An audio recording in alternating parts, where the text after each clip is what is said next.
I'm just gonna have some silence, and then I'm just gonna jump on in. Okay. Okay. Okay. Okay. Okay. Get down on Okay. it. Get down. Don't sing. I never said you could sing. Silence. What are you singing for? Don't do the funny voices either. You're not allowed to do. This is serious. We're on the other end of a journey. This is our kind of a Serious business. If we were on The Bachelor, we'd be doing our looking back kind of thing, wouldn't we? We'd be saying, well, where are they now? What have they done? They've done their Kickstarter. Let's have a bit of silence, and then I'm going to...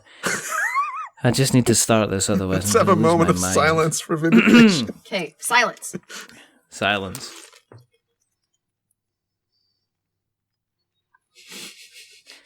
Don't smirk, right, mother? Right, okay. Anyway, right, okay. I'm just gonna start. I'm not even in it. Hello, Mark. Hello, and welcome to another episode of We're Not Wizards. My name's Richard. I'll be your host for December. Jingle bells, jingle all the way. We're speaking to Orange Nebula, 'cause they've got a game to play. Ding!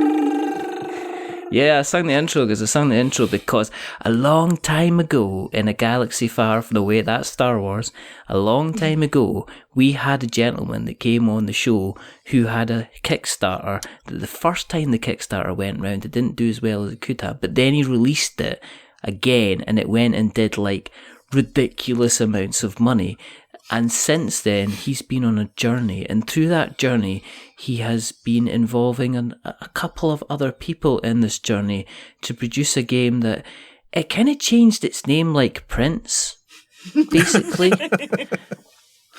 And it's like the kind of the game formerly known as Epoch the Awakening. It's now called Vindication. The company is Orange Nebula. I'm joined by Tom, and I'm joined by Lacey, and I'm joined by the rather wonderful, the rather fantastic Marc, all from Orange Nebula. So hello, everybody. Hello. Hi. Howdy. So you said there no singing allowed, and then the first thing you did was sing. So is this... Listen, I'm allowed to do what I want. It's my show. Dang. You know, this is the way it goes. This is the way it works.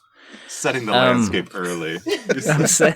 I'm saying the, you know, I've been really excited about doing this. We've been talking about this for a while because, you know, unbeknownst to most people that I actually do speak to people when I'm not speaking to people on the podcast. I occasionally have conversations with people. So, and I have been speaking back and forth with these wonderful people and kind of tracking their fantastic journey, because we are at the point where Vindication is now out there. It is on people's tables. People are reading through rules. They're watching playthrough videos. They're setting it up. They're starting to have games. And you must be sitting there like three proud and very kind of happy creation type people. I mean, you know. That's our Instagram bio. That's our bio on Instagram. That's the name proud, of your creative type people. That's the name of your second album. Basically, that's the name of your second album. If you were going to go into progressive rock or something like that.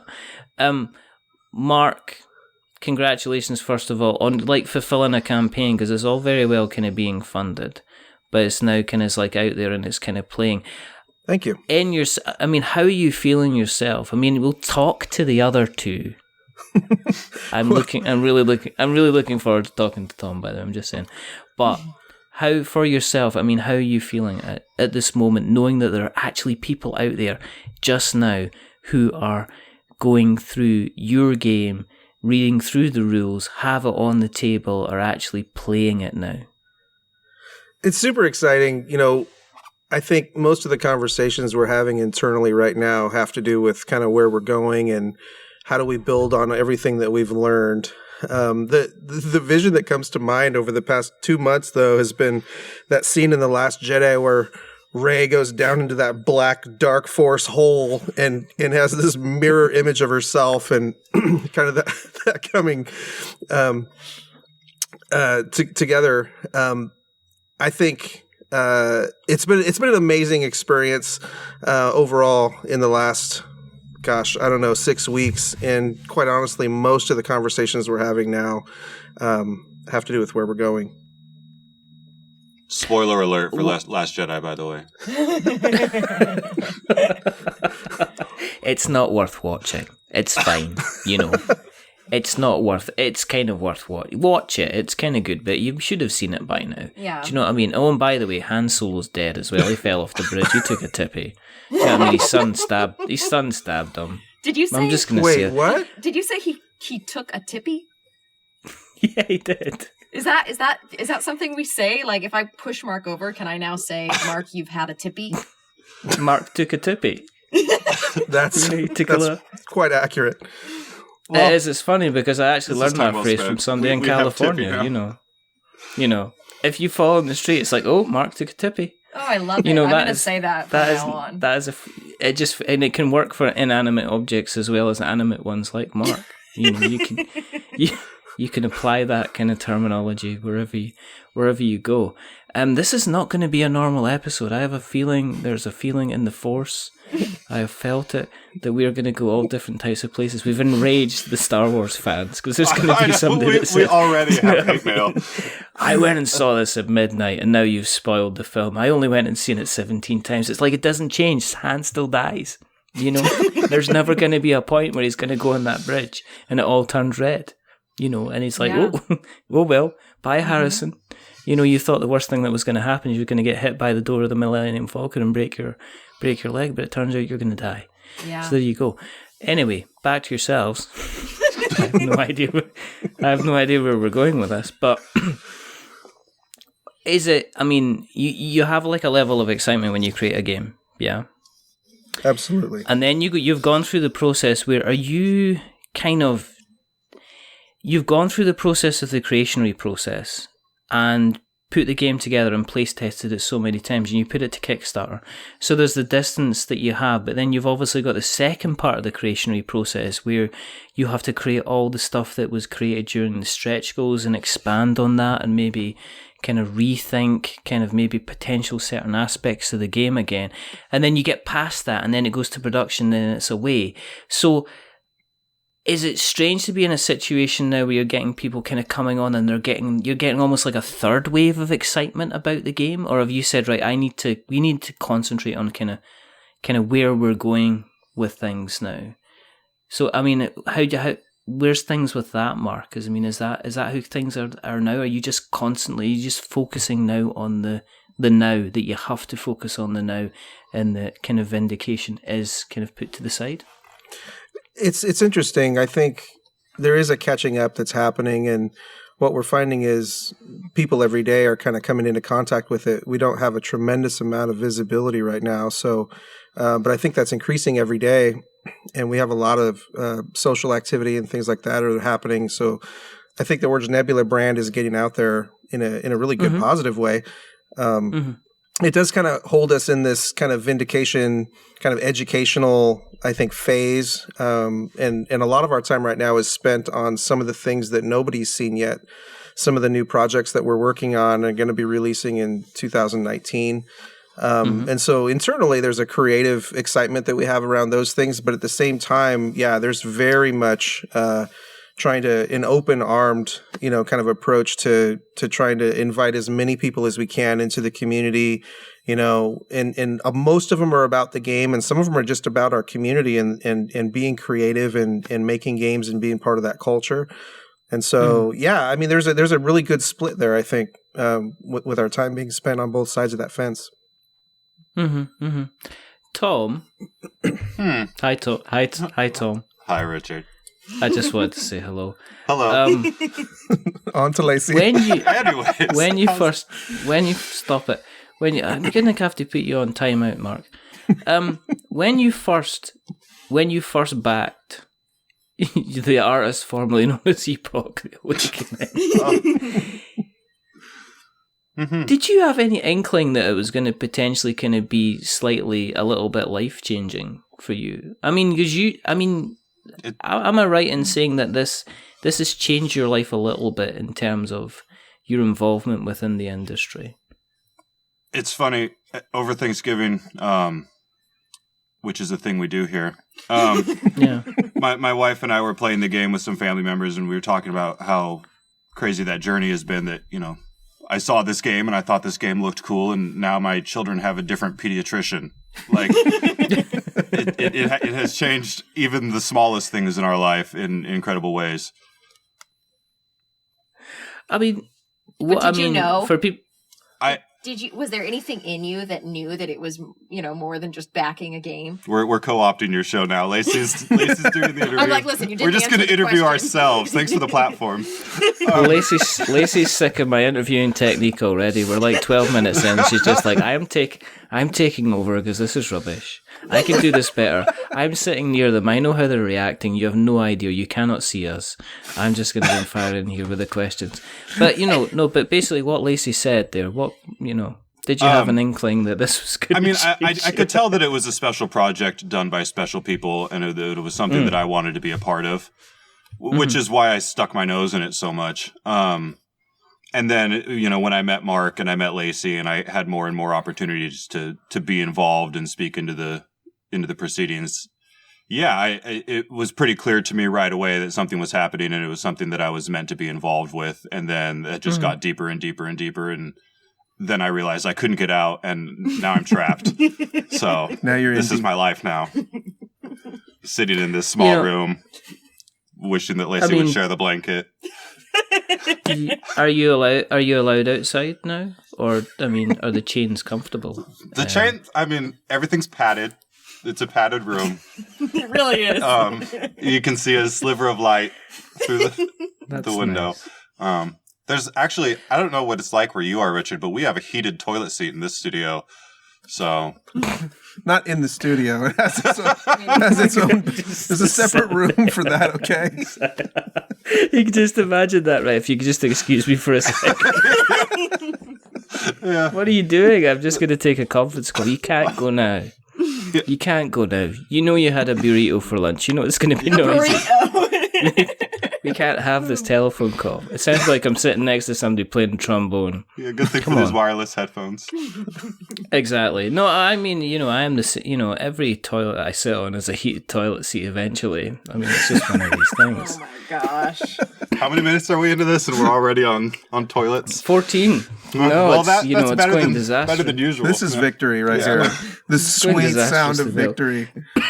Do you hear the snap of the tape as we cross the finish line? It's absolutely glorious. Did you? Tom, did you kind of like dabble before in other games? Were you always a creative person that was frustrated because you weren't given the kind of, the channel to be creative? Or had you already been picking away at kind of other campaigns and other games that you'd seen on Kickstarter? I have always my whole life been involved to some extent in creative pursuits. Never in the board game world. I did a lot of music promotion when I was younger. I've written for various web publications about other media, but never anything board games. So this was the first step into this world. But you're right. When Marc and I started spending more time together, I was working in a career where I didn't have a lot of creative outlet. And I had sort of accepted that and thought that was something that I would do someday, or I'd get back to these things. And I have found as I've stepped more into designing our follow-up projects that this is something that lights my fire and makes me a better person and a better father and a better husband. And just it was something missing from my life that I am so grateful to now have as a central part of my day. Amen. Is it strange looking at kind of like the rule books or looking at the everything that you've written, the lore and stuff like that, and actually sitting there and going, this is me, I did this. This isn't me sitting and looking at something and saying, I could potentially do this myself. This is something that you've kind of produced. Is that not kind of weird, being in that situation? It is. It's weird. It's exciting. It's challenging. You look at the things that you've made and you say, okay, let's do more. It all just feels like the beginning. And when you were taking on, was it quite a lot of work involved when you were kind of writing the the lore part and getting involved in that side? Did you end up getting involved in kind of like spreadsheets and timelines and linking stuff together with post-it notes and things like that? Or did you just kind of sit down and... Yeah. No, I mean, if people knew how much lore I actually wrote versus what's in that little book, they would be embarrassed for me. I mean, I almost don't want to get into it, but I mean, like you were saying, it was the first really creative thing that I had done in several years. So I was really finding my creative legs through that process. So I wrote a lot of things and then refined them. And then Marc would say, here's the pictures we're actually putting in the book. And it's like, oh, I didn't write anything for most of these. Time to start over. And, I was finding the lore of the story. I was finding my own creative self at the same time. There was a lot of discovery going on that didn't make it into that book, but will make it into future projects and into our life as a creative group. From somebody who came in from the kind of the edges, the outskirts, are you kind of feeling fully part now of the Orange kind of Nebula family? Oh yeah, without Tom now. Yeah, I mean, you do something 12 to 15 hours a day for almost a year, and it. Like, yeah, it's hard to imagine a time before this is what we were doing. That's literally a different lifetime ago. We are the Borg, and we have assimilated him. Resistance is futile. That's right. Do you get asked to take things off of very tall shelves and stuff, Tom? Because you are... I just today helped someone get something off a tall shelf. And I did a really good job. Okay, I fill my role. I do my part. My form was excellent. Are you really that tall, or is this just like a marketing stunt? Because obviously your name on your kind of username on Kickstarter was kind of like Big Tom Casual. I just thought, well, is he like a big galoot guy? Is he like wide, build like the side of a house, or is he really, really tall? He's only 3 feet tall. Yeah, he's a dwarf. It's elaborate overcompensation. We're not telling you is the answer. You can't do that. We can. That's not allowed. All right. Well, thanks very much, Lacey. It's so nice to have you here. But Lacey, I mean, with your involvement over the project and kind of helping with the Kickstarter, is that kind of fired at kind of like a different creative side of you as well? I mean, are you getting more and more into board games as time has gone on? Or are you still viewing this kind of like the same kind of head that you had when you first got involved with Orange Nebula back at kind of like the beginning? Well, Marc and I have started playing games more often together, and that has been really fun. And, it was my first time in this last year-long period where I actually started analyzing what kind of strategies I use during games and how that applies to the strategies that I use through my life. And I'm serious. And so that's been really, really interesting. So I have been diving much more into learning more about board games, how they work, why people love them. And then kind of to part of your question too is there's something about being around Marc, in my opinion, that lights this like creative fire in people, and just kind of pushes people to follow what they're actually passionate about. And so, I've been even making, some pretty big changes to what I'm doing in my life in order to better fit what my real passions are. And that's all because of the involvement in Orange Nebula, in my opinion. Okay. I mean, even with yourself, Marc, has there been a lot that you've learned, like even up to the point of the kind of like the fulfillment side of things? Has this been continually like a kind of a learning process you've been going through?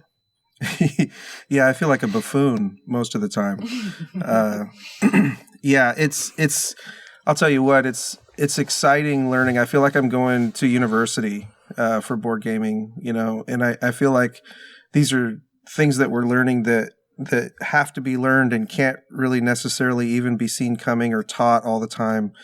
It's hard to, you can't just read books and then kind of come prepared, because that's what we did.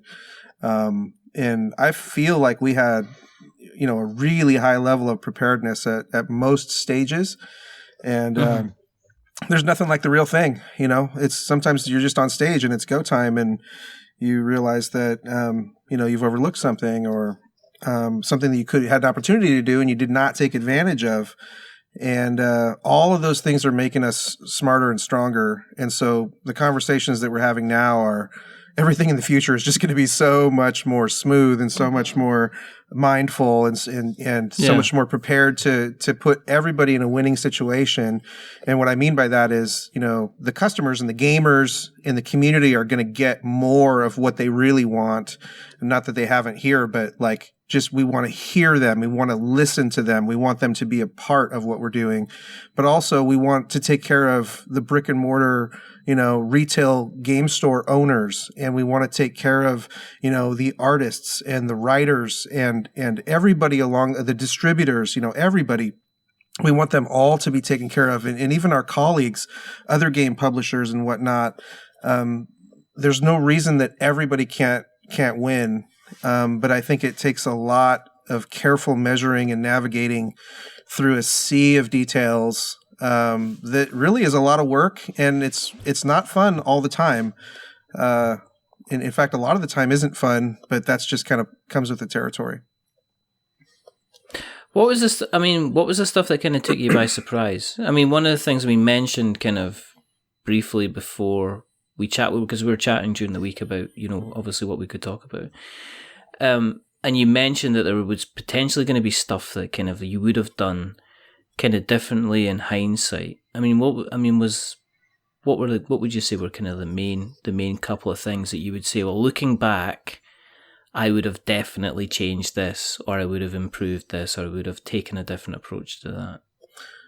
I think there are some main things, like just underestimating shipping and fulfillment and not just the cost of shipping, but in terms of dollars, but the cost of shipping in terms of time and management is a big one that I think people talk about a lot, but it's really hard for a first-time producer or publisher to think about the cost of shipping out review copies.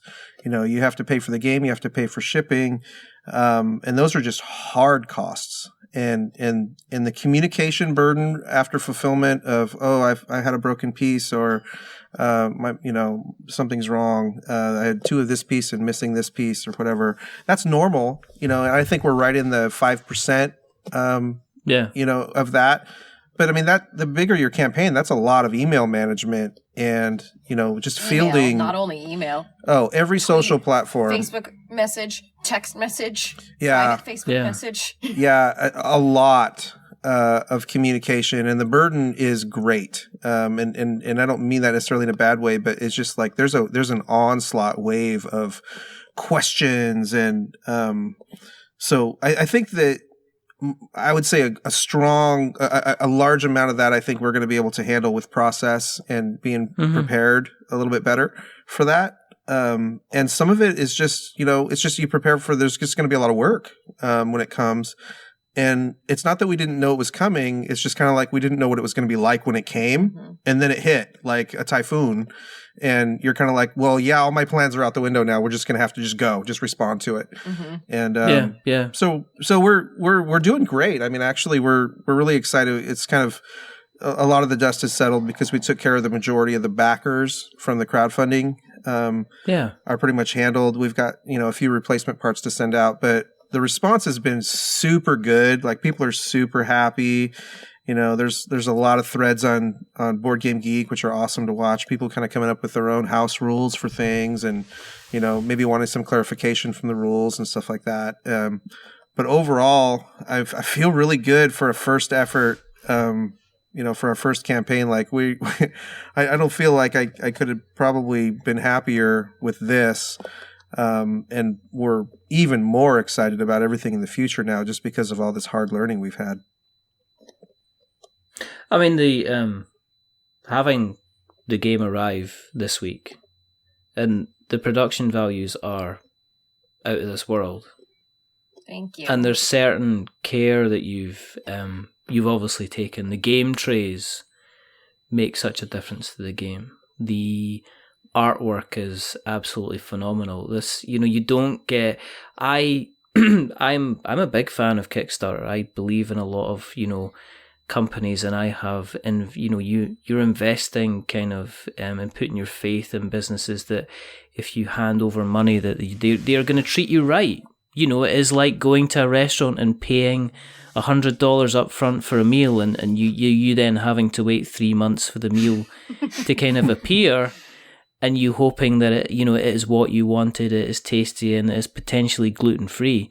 Otherwise, that would be a whole other kind of scenario. But you get to talk to the chef the whole time, and that's special. Oh, that's true. Exactly. That's really good. Mm-hmm. But what I'm saying is that it is for a first effort from me seeing a lot of receiving a lot of Kickstarters, the from first hand the kind of the levels, and I am going to blow smoke up your ass, so you're just going to have to deal with it, Neidlinger, okay? Is tipping. The levels... We're holding him down. I'm tipping. No, not tipping. No, tippy. He's going to take a little tippy. Take a tippy. Take a little tippy. Take a tippy. Damn it. There you go.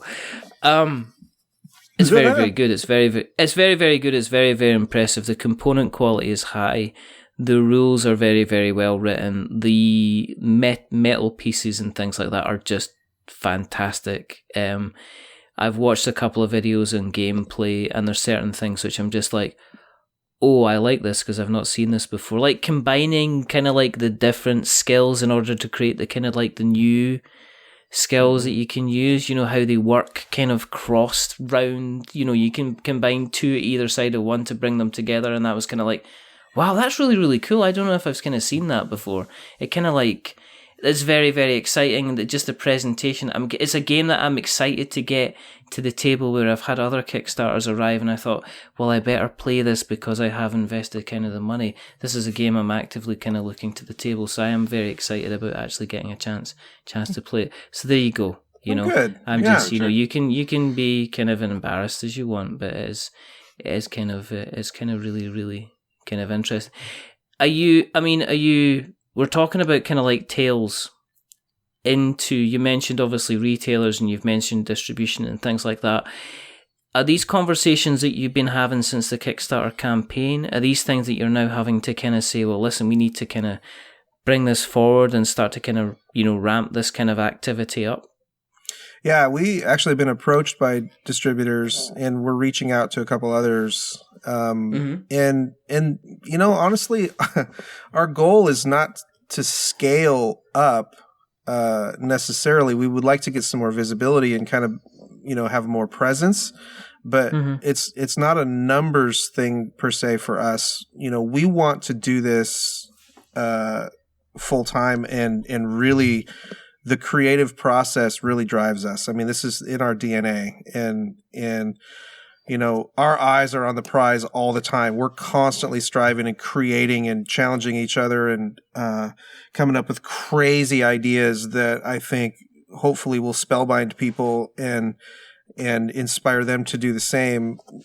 I don't think you're going to see very many things come from Orange Nebula that are remixes of a tired theme, or are going to be another take on something. I think we're really pressing ourselves to go into kind of unexplored territory.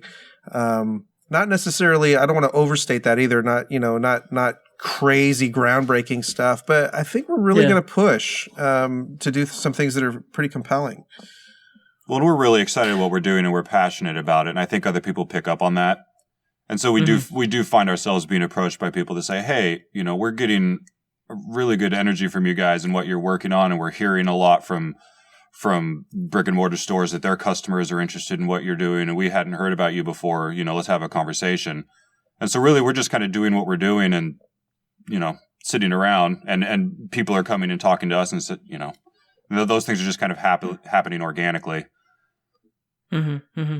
With you, the three of you all being involved in kind of like taking the wheel, and driving this bus forward, in terms of like game design ideas, has that kind of opened up the number of ideas that you have? I'm guessing at the beginning, Mark, that you were kind of like, well, this is where I'm thinking with this, and then let's look at, maybe potentially a space game, and then I want to have a game about raccoons because I like raccoons, obviously, and then let's have a game about kitchens because, and then let's talk about the toilet in the middle of the room because we have to talk about the heated toilet in the middle of the room. But has this kind of expanded your ideas? Lacey, is this? With you playing more games with Mark, have you coming up with your own ideas and actually saying, well, listen, can we look at doing it this way, or can we look at doing it that, or are you actually sitting there thinking, I've actually got a couple of ideas that I want to bring to the table myself that we could possibly develop? Well, let me answer it first, and I think these guys probably have some answers too. But I would say that there's really no shortage of ideas here. If anything, we're really trying to limit our focus so that we can execute the ideas that we have. It's an irresponsible amount of ideas. It's really, it's disgusting. It's gross. Yeah. How many ideas we have. And quite honestly, most ideas that people have are bad. And let's just be real, including that's us. Not true. It is true. It takes 1,000 ideas to generate one that's actually worth pursuing and putting together, in my opinion. True.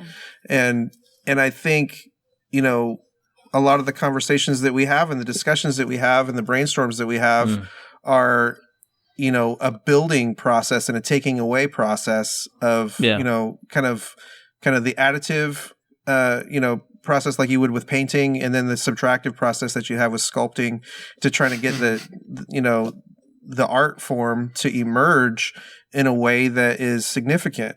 And, so, Tom and I have been working really hard on a cooperative, what we're calling a collaborative, space game. Space is a very, very common genre. Those are the discussions that we have, but what we're doing thematically and what we're doing mechanically, I think, is going to be interesting, to say the least, and very fun. And putting all of our learning to work in this next project, and we've got a couple other ones also that we're working on that are smaller for 2019. This is where we exist most of the time, is kind of swinging back and forth between, kind of the first project, Vindication, and then everything that's coming for our team. Because we also have Derek, one of our designers, we call him D-Lock, and then we also have Father Merch as part of our team. So there's 5 of us. I've seen D-Lock on the videos because D-Lock was the person that I was watching with yourself, Mark, that helped me able to put everything away in the game trays. Yeah. So you were introducing this, and this is D-Lock, and I rewound it and went, sorry, come again, what's his name again? And D-Lock. And then I just ran with it. I just accepted it, I heard a story today about a woman who called her kid ABCD or something like that today, and it was spelled ABCDE. So I saw that, and I just kind of went, well, that's acceptable, and you can just kind of run with that. So that's that's kind of all fine. But what about what about yourself? So Lacey, from my perspective, what I've been able to do is bring what my better skill set is. And just this morning, we did a big strategy session because we will be coming out in 2019 with the Outpost podcast. So it will be, me, Marc, Tom, D-Lock, all going into, current events in the industry, what's going on at Orange Nebula, and we'll tackle some sort of interesting topic about our team dynamics, about the process of game development, of fulfillment. And so that's where my skill set comes into play. So my ideas are less in the actual strategy of games right now and more in how we continue to build our community. Yeah. Which I think is important, because I think it's really easy for, it can be sometimes, I kind of like a community can be kind of like a hydra, and it can start to grow heads. And if you're not controlling it, the next thing you know, they're turning around and kind of biting back on you. And that's no good. I've noticed that quite recently with some of the bigger companies, that they've had a bit of pushback from the community to say, right, okay, and this is when the companies themselves have been kind of telling the truth. For instance, there's been a couple of Kickstarters where they've said, guys, honestly, we're not delivering this until 2020, and the backers have turned around and said, that's disgraceful, what a ridiculously long length of time to deliver. And it's like, well, guys, come on, we said the last project was going to be delivered in a year. It took 2, and you never got our backs off this one, so we're kind of telling you the truth. So I guess as a brand grows and you become more well known, you kind of have to manage the community and make sure that they're not getting ignored as well, I guess. You don't want to get kind of accused of neglecting them and only calling on them when you need them to fund your next campaign. Exactly. Which, we talked this morning too, Tom and I, about how one of the core values for Orange Nebula is like this almost family style community.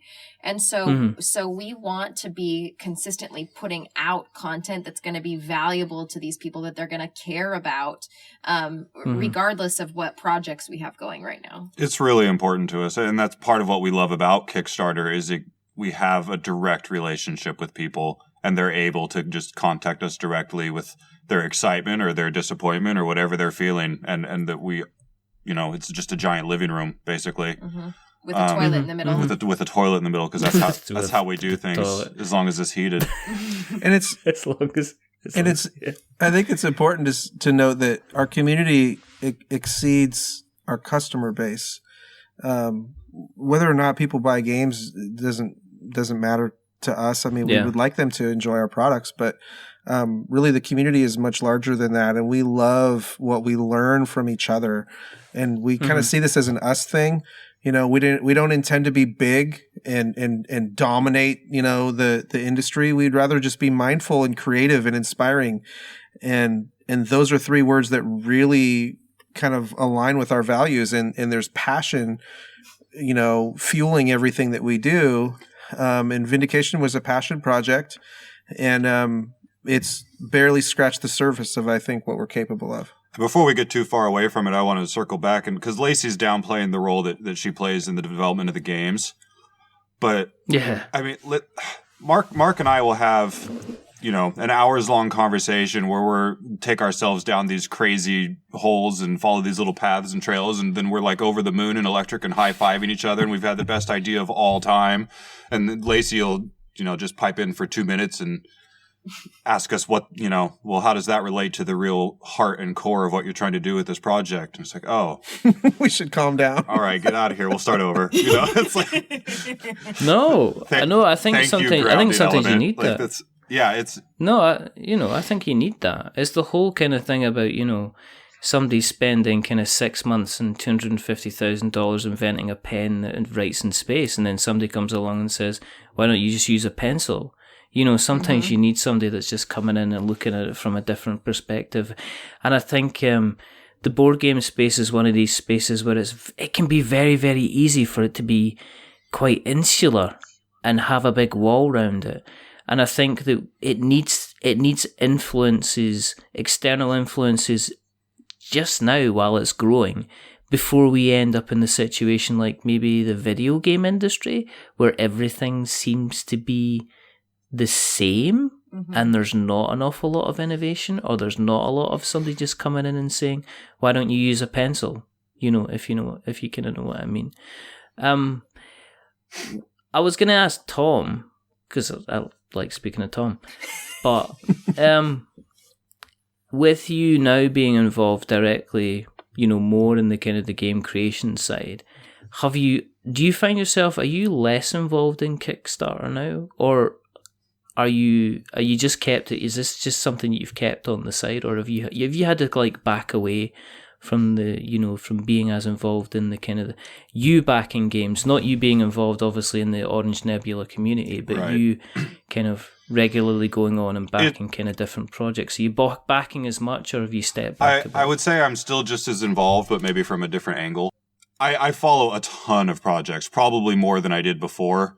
But now it's I just like being plugged into the community and almost studying the Kickstarter meta and seeing what people are doing, what the backers are feeling, how everyone's reacting to things, what people are into and what they're not into.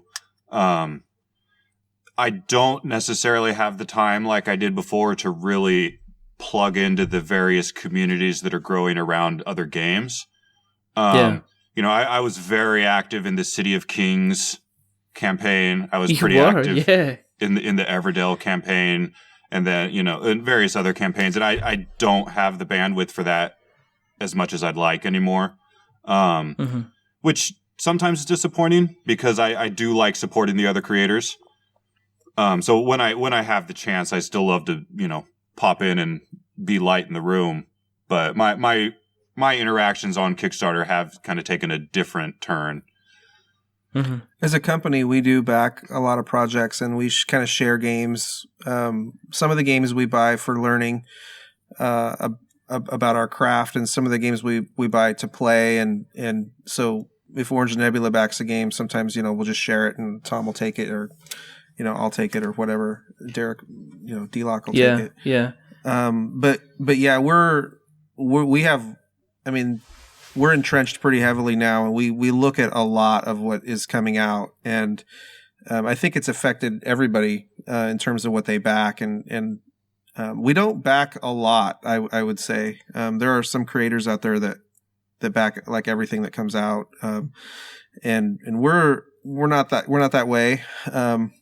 We look very hard at everything that comes out, though. It's true. I'd say we spend a lot. You know, Mark and I talk at least once a day, probably, about what's happening on Kickstarter and what people are talking about, and, you know, how we personally are responding to the way campaigns are going and what they're doing, and because Kickstarter is an interesting beast. It's something that everyone is excited about 6 months ago is toxic today. You know, so how you run a campaign, it's definitely a moving target. Yeah, I was gonna. That was my next thing, because Kickstarter seems to be, not in a kind of a strange. It does seem to be in a strange place. You know, we've got a campaign that was up, which was a pre-order campaign for the first time, where it wasn't even needing funding. It was just a case of jump on board and you can back this campaign. And I've also seen vast differences between how the them games themselves are promoted, in terms of how the layout is of the campaign, the kind of the noise that's kind of created before. I mean, with everybody kind of talking about hype and talking about noise, do you think Vindication would do as well if it was released, say, like this week, in the kind of the current kind of Kickstarter climate? That's interesting. I think we would approach the campaign differently than we did then. For sure. I think the thing that I'm finding right now with crowdfunding as a major vehicle for moving these products into the marketplace is the industry is packed with titles. There's, you know, at Ash and Spiel, there was over 2,000 new games for 2018 revealed, and that's just overwhelming for someone who used to back pretty much every big game that would come out in a year. It's just impossible now, and we're finding there's a lot of disappointment, or at least a certain level of disappointment with the amount of games that you kind of invest in, if we could say that. If here's my money, I won't get to play the game for a year, and then, you know, so there's that aspect of it, and you know, we're looking at our creative careers, you know, obviously beyond the crowdfunding platform. I think Kickstarter's a really powerful place to build community, and it's worked really well for us. You know, that might not always be the case. I don't know what the future holds. I think it's a strong player. I think they've made a lot of, you know, companies and products accessible. I do think that the bigger companies are taking advantage of that, and I'm not saying that's a bad thing, because it's available for everybody to kind of bring make a presence. And there's a lot of dialogue and discourse about that too. But I think it isn't my personal perspective on that is, if you are bringing something mindful and intelligent and well-crafted and high caliber into the world, and you care about the people that are going to be using it and the audience, I don't care how big you are, I don't care how profitable you are, just just bring something significant into the world and take ownership of all the responsibilities that come with that, and take care of the people who invest in it. If you skip steps and you're just trying to make a quick buck, you deserve to get outpaced by everybody else, and you will eventually. And so our whole mindset is, we haven't, it's been a year and a half, almost 2 years. We don't have another Kickstarter queued up that's coming out like immediately as our other game is shipping. We're working hard, but we're working long because we want our products to show depth and thought and create experiences that are kind of unique. And for the same reason that you mentioned that you really kind of want to put yours on the table because it's hard to categorize. And I hope that's true, and I think it is for a lot of people. I think the way I would look at it now is that traditionally, Kickstarter used to be about a kind of like having a mark, as in having the idea, having the game, having what you wanted to do, having the gameplay ready. And I think that now what's happening now is that you can't just get by with a Marc. There's some people that have a Marc and they bring on a Tom because they need somebody to bring lore, and they need to bring extra flavour, and they need to have just somebody that can, bring in just a little bit of extra kind of bells and whistles into the thing. But I also now think that they also need a Lacey as well now. That you need somebody who understands kind of marketing and creating noise and helping people understand the type of the vision that you're aiming for. And my view of this is that, that's why I think you guys have succeeded so well, because that comes across kind of very, very well in every kind of communication that you put out there. And I have said this kind of before, is that there's definitely a certain way that you handle things differently than other campaigns that I've seen. But I reckon nowadays that I see this already with a lot of campaigns falling to the wayside because they are just a Marc. Or they're a Tom that needs a little bit more Marc, but most of them need kind of like, a setup like what you guys have got, which you've kind of got everybody kind of working together and kind of helping kind of pushing the whole, not just pushing the message, but also somebody that's also very good at helping you kind of get the message out there, which I see Kickstarter campaign one after another not doing kind of very well. And for a lot of creators, it's a shocking wake-up call to discover, oh my goodness, I can't just get away with having an idea now. I need to be able to kind of get out there and kind of spread the word. I take it that's something you guys sound like you're mindful of, kind of like going forward, yeah?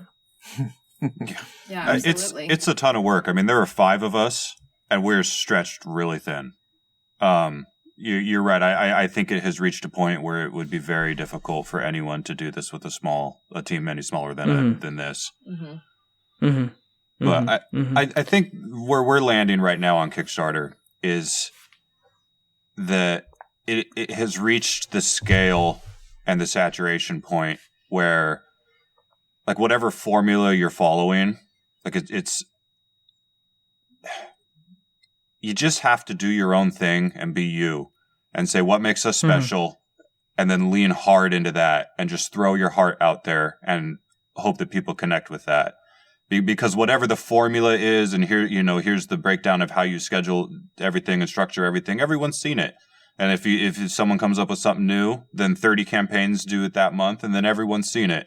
And so there's no way to follow a formula to success on Kickstarter at this point. You just have to come out and make your own formula and love what you're doing and project that into the world. And that's kind of what we've decided.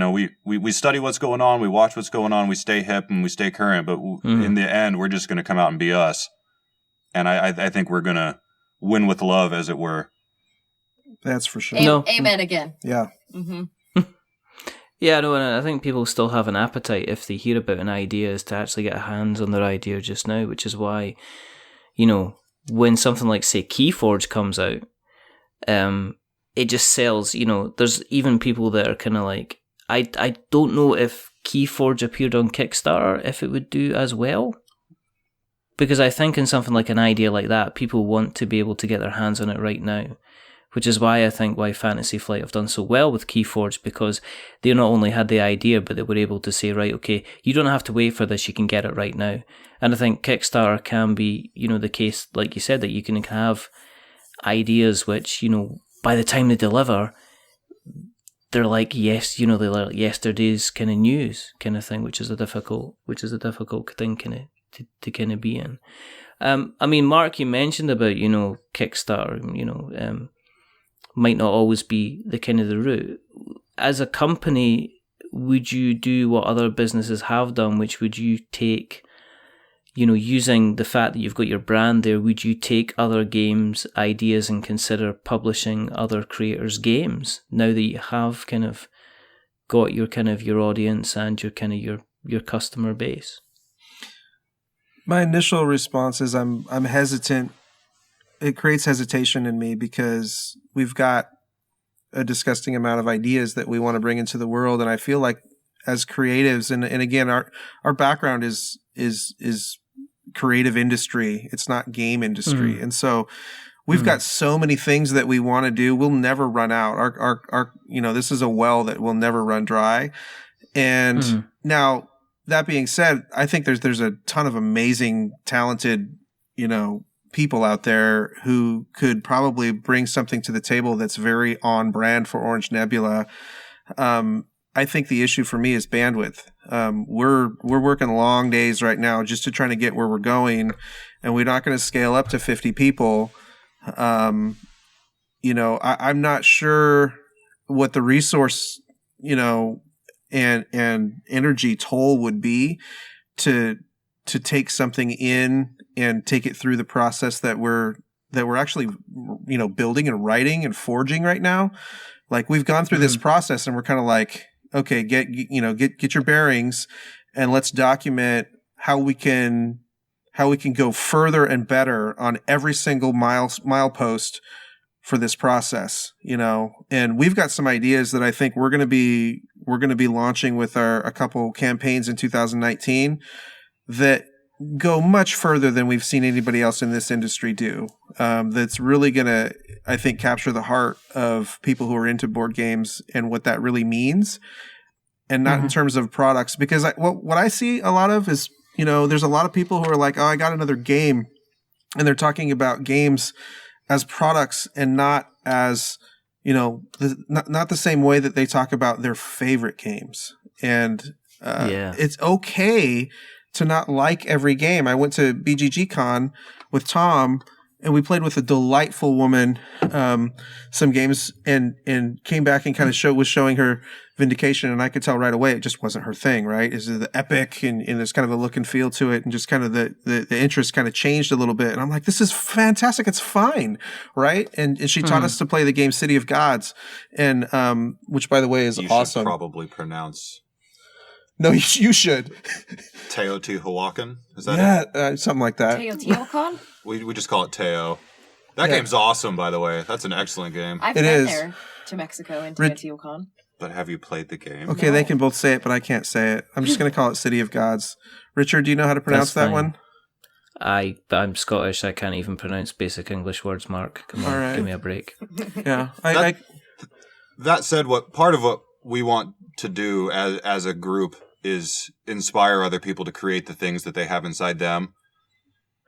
And if someone has some fantastic idea that is, we say a lot, oh, that's Orange Nebula, or no, that idea is not Orange Nebula. Like, if you have some idea and you look at what we're doing and it feels like your idea is Orange Nebula, we absolutely want to hear it. Because everything we're doing right now, we don't have the bandwidth for. So not to say we don't necessarily have the bandwidth for more that we don't have the bandwidth for. It's science, I think. It's science. Don't question science, all right? Tom science is very sound. Tom science. Yeah. Tell us more about the things you can't pronounce. Yeah, right. Exactly. There's a whole pile of there's like towns in Scotland which are spelt completely differently from how they're pronounced. There's a place along the road from me called Curus. Yeah. Mm-hmm. And it's spelled Culross, Culross. And there's a whole pile of Scottish kind of towns, places like that, which are, they're just spelt completely differently from how you said. So, I look at Aztec names and historical Mexican names and stuff like that. I just don't go there because I just know I'm going to make an absolute arse of it. I'm going to probably offend lots and lots of people. I'm probably going to roll my R's too many times and miss out too many H's. So I just kind of step away. So why are they all spelled wrong? Why is that? What's wrong with you guys? No, they're not. They're spelt right. They're spelt right. No, there's nothing in Scotland that's spelt wrong. It's just that we have extra special magical ways of pronouncing them. You just choose to pronounce it specially. I think they're wrong. It's just this stubbornness. It'll probably be because an English person came up and named it, and then the Scottish person said we're never going to be pronouncing it like that. We do not acknowledge. Yeah, that's right. We do not. You're just exerting yourselves by pronouncing things oddly. Exactly. I can respect that. Power so to we you. can spot the people who aren't local people. Yeah, they're coming and looking for directions. We can spot them straight away, and then we can eat them at our leisure, which is one of these things that Where's Corliss? Happens. Where's Corliss, Richard? Please tell me. Is that your fake American accent, Marcus? Yes. Yes, Lacey. Is that actually? Are you actually doing a fake American accent when you're American? Is there such a thing as American accent? Am I speaking American? Are we talking about South America, North America? Well, it could be anything at all, couldn't it? You could be from Jersey. I'm getting the eye roll. She's rolling her eyes at me, so. No, it's the face palm. I can feel that. I can feel that down the Skype line that there's definitely eye rolling going about. This is a double face palm. Double face palm. Come on. It's fine. Mm-hmm. Unreal. It's okay. It's all good. No love. If you guys were in the position where somebody chapped on your door and said, "Hey, I am about to go down the route of my Kickstarter," and they were looking for a bit of advice before they dashed out the door, and you had one bit of advice to give them each, what would that advice be? And I will ask. I'll ask Tom to answer that question. Describe the scenario again. They're going outside to start their Kickstarter? No, they're not. They knocked on your door and they're asking for advice before they start their Kickstarter. What would you say, Tom? What would you tell them? What would that one golden nugget of advice, what would it be? I would ask them if they knew why they were making what they were making. Oh. Mm-hmm. And if you don't have a really good answer to that, you're not going to have the energy to weather what's coming. It's true. That's fair enough. My advice would be start small. Jamie Stegmaier wrote a blog article about this a long time ago about, hey, first time creators, should you go for the epic win? Should you go for the big complex thing? Or should you start small and learn? And I read that and I thought, I'm going for the epic thing. That's me, right? That's who I am. My advice is go for the small thing. Go learn the ropes, ease your way into it, and kind of create a nice path for yourself to learn the things that you need to learn. I don't know where I land on that question. Because I agree, biting off a big bite, that's a lot to chew, but I'm so glad that's what we did. Mm-hmm. I wouldn't go back and start with something small. I don't know. I could argue both sides of this one. Yeah, I could too. I don't think I would do. Well, there's a lot of things I would have done differently. I guess if I was advising someone else, I'd say do the conservative thing, and if I was advising myself, I'd say go for it, buddy. You got this. I will tell you, most people at that stage are so focused on their vision for what they think that success is going to look like that they don't want to slow down. And I think the first thing I would tell them is slow down and remember your why, like Tom was saying. And there's no urgency aside from the urgency that you've put on yourself to try to get to that point, to cross the finish line. There are so many things that you can skip and miss if you are focused on, and it's almost impossible to stop that enthusiasm and excitement from someone. At least the people that I've talked to, and I've been approached quite a few times about, hey, I just want to pick your brain. This is what I want to do. And or I'll meet them at the convention and they'll be like, yeah, I'm hoping to put this on Kickstarter in 2 months. And when did you start this? Oh, we just started it, and it's like 2 months is not enough development time to do anything. Yeah. So that excitement, I really feel like people need to educate themselves. If they're going to use a platform like a crowdfunding platform, like Kickstarter, there's way more learning that you should do before you kind of just put yourself out there, because it can be very embarrassing and you can get your thick skin very quickly if you fail. Educate yourself until you're basically unconscious, and then put your humble hat on, because you're not ready. You can be as ready as you can possibly be, and you're still not ready for whatever's going to happen. You're going to learn one way or the other, but you just don't want it to be, there's different ways to learn. And Lacey, what would you say to people? I would just remind them that on the other side of their computer screen, which is where they're going to be sitting doing most of their effort, is another human being. And if you remember that people are people, and that's the real resource that we have, is other human beings. And if we treat them like human beings, then they're going to feel that respect and respond in turn. Amen. Mm-hmm. People. There you go. Yeah. I'm going to thank you all for coming on again, because it's always a pleasure to have you on. And I'm so delighted that Vindication is formerly the artist, formerly known as Epoch the Awakening, formerly known as Symbol, is now sitting on people's tables and they're getting a chance to play it. And I'm absolutely delighted for the three of you, because you are three very, very fantastic people, and I enjoy every time that we chat away from the podcast, as well as the times that we chat on the podcast as well, which is always fun. If people want to keep an eye on you guys for what looks like it's going to be a rather exciting 2019, where do you exist on the internet webs? So, Mark.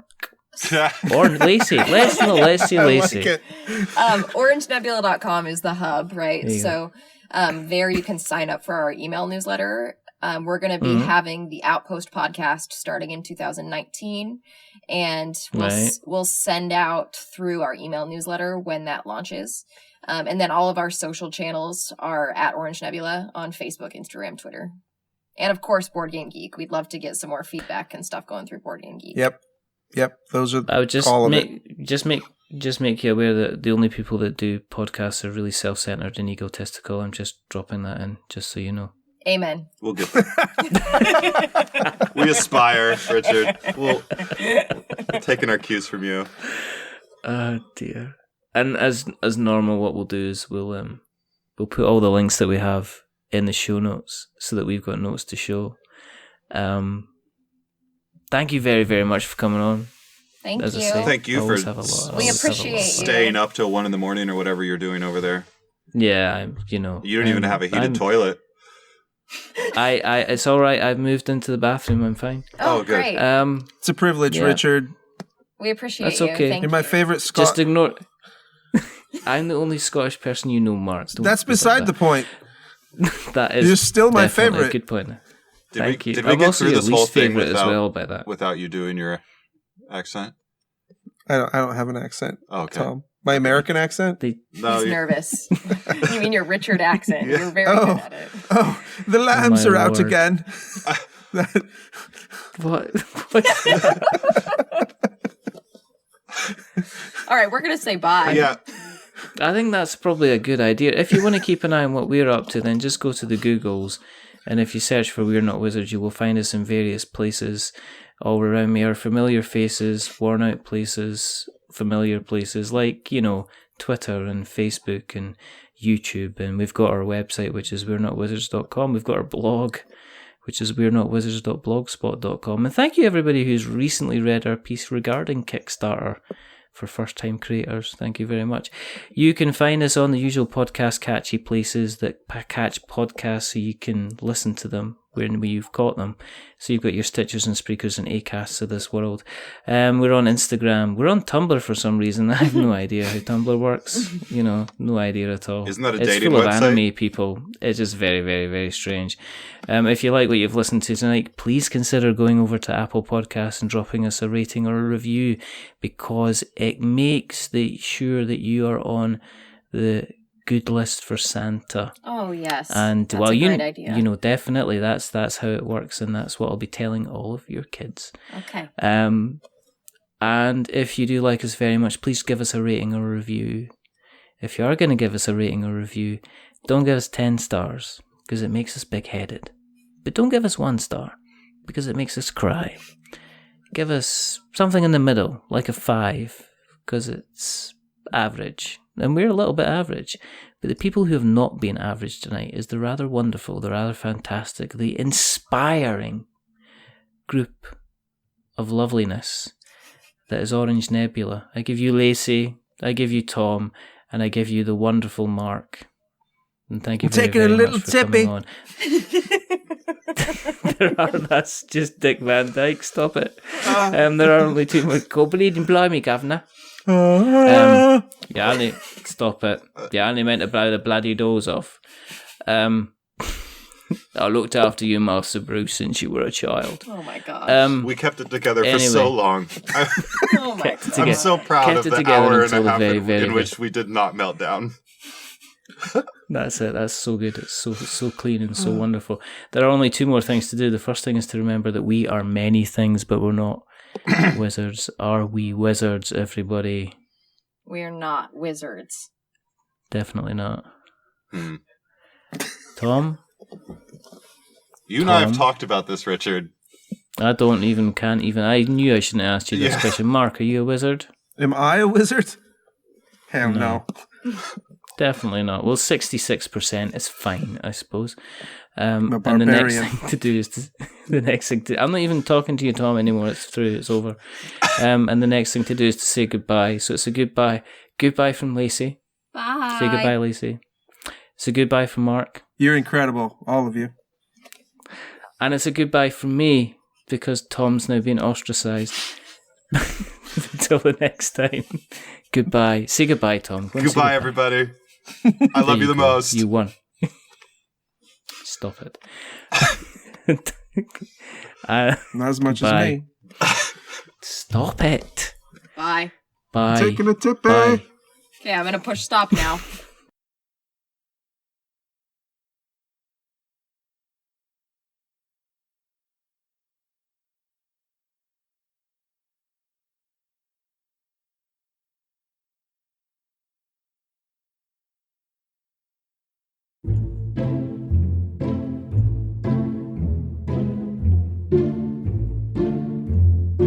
A wizard is never late.